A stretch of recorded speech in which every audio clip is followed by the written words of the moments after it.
Chers amis, bonjour, bienvenue dans ce Good Morning Market du 6 novembre. On est en train de traverser cette tempête de l'élection américaine, surtout celle-ci, c'est vraiment un gros morceau.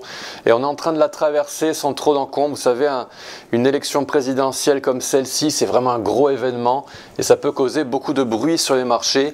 Et pour l'instant, on est en train de traverser cette tempête tranquillement mais sûrement.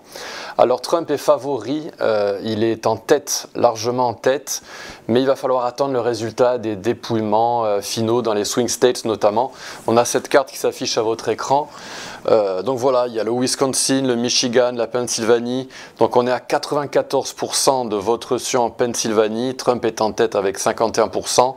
Et ces swing states sont importants parce que voilà, ils représentent un certain nombre de grands électeurs et donc ils sont importants à gagner pour cette campagne.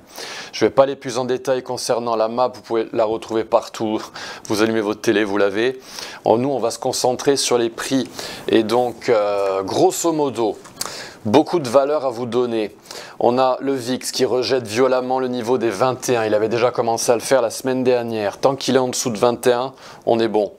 On a le dollar qui pump. Tout ça, c'est des Trump trades. Le dollar qui pump de 1,34%. Le taux à 10 ans obligataire américain qui pump de 3,35%. Parce que la politique de Trump sera inflationniste.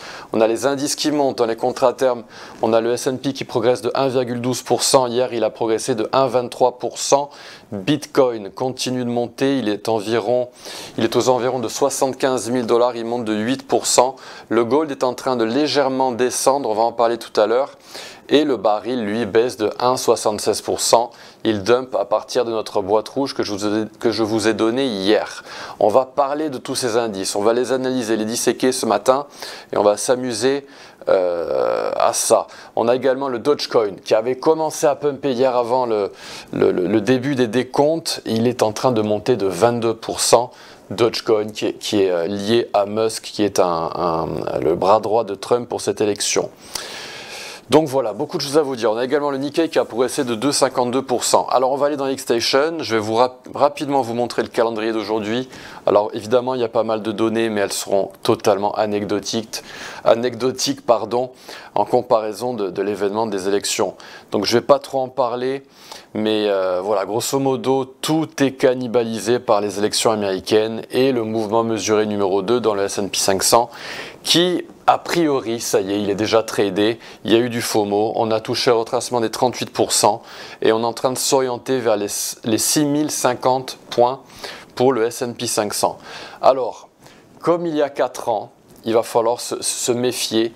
Il y avait eu un revirement de situation il y a 4 ans et puis finalement c'était Biden qui était passé.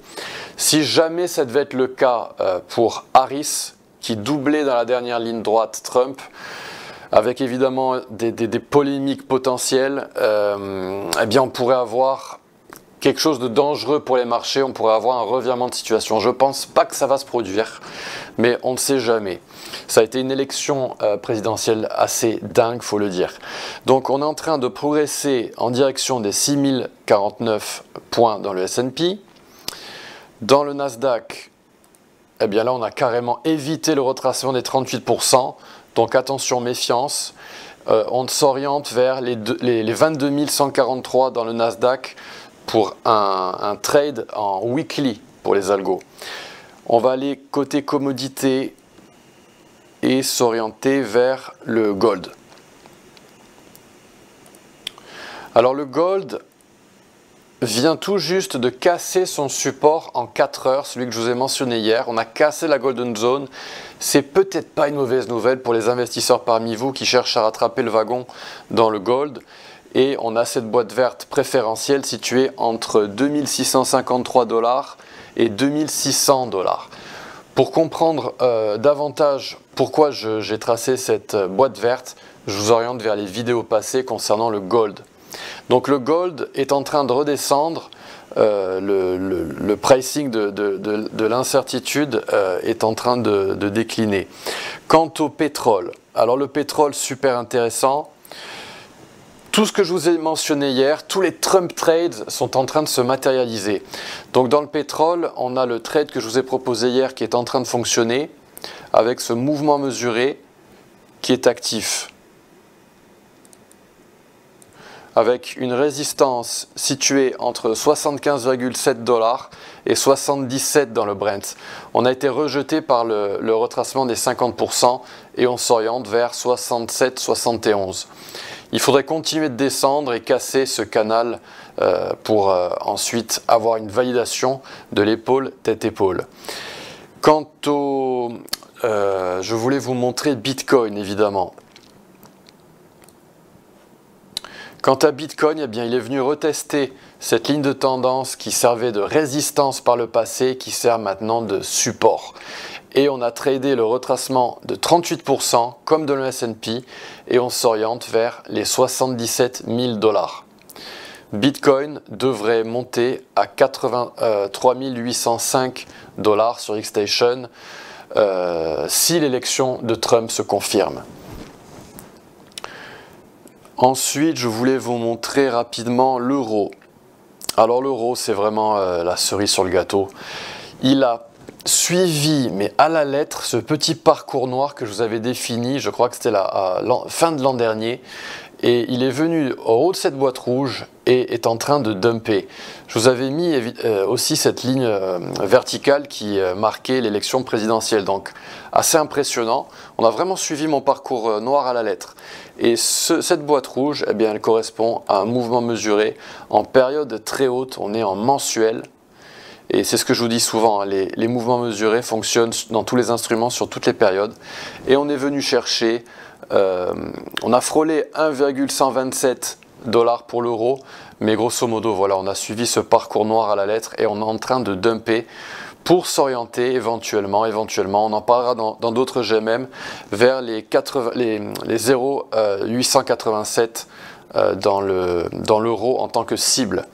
Donc on irait sous la parité, mais ça c'est une autre histoire, on a vraiment le temps d'en parler car on est en mensuel. Mais voilà, grosso modo, ce matin à 8 h, voilà ce qu'on peut se dire. Tous les Trump trades sont actifs. Le dollar qui monte, les taux à 10 ans qui montent. Parce qu'on voilà, on est dans un scénario pro-inflation. On a Bitcoin qui monte, les indices qui montent parce que voilà, Wall Street est un petit peu hypocrite. Ils sont, les Golden Boys de Wall Street sont démocrates, mais par contre ils sont contents quand Trump est élu pour les trades. Donc voilà, et on a surtout notre thermomètre, le VIX, qui descend, qui dump et qui est rejeté violemment par le niveau des 21 actuellement. Dans le VIX, on est à 16,85.